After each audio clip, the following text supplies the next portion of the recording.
আপনাদের অবগতির জন্য জানাচ্ছি, বাজারে আজ থেকে চালু হলো নতুন ৫০০ টাকার নোট, যেটা বাংলাদেশ ব্যাংকে কর্তৃক ইস্যু করা হয়েছে। আজ থেকে জনগণের মাঝে এই টাকাটা বিতরণের উদ্দেশ্যে উন্মুক্ত করা হয়েছে। আপনারা পর্দায় সেই কাঙ্ক্ষিত নতুন ৫০০ টাকার নোটটি দেখতে পাচ্ছেন। কালারটা অনেকটা সবুজ রঙের। দুই পাশে ২টা ছবি আছে। একদিকে আমাদের শহীদ মিনার, আর একদিকে আমাদের জাতীয় হাইকোর্ট।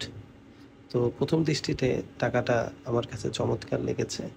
ধরতেও একটা প্রিমিয়াম ফিল আছে। অনেকে এটা বাহিরের টাকার সাথেও তুলনা দিয়েছে। মূলত আমার যারা দর্শক আছে তাদের জন্য এই ভিডিওটি করা। আপনাদের কাছে এই নতুন নোটটি কেমন মনে হচ্ছে? এর আগে ২০ টাকা, ১০০ টাকা এবং ১,০০০ টাকার নোট এবং ৫০ টাকার নোট বাজারে নতুন সরকার আসার পর এটা চালু হয়েছিল।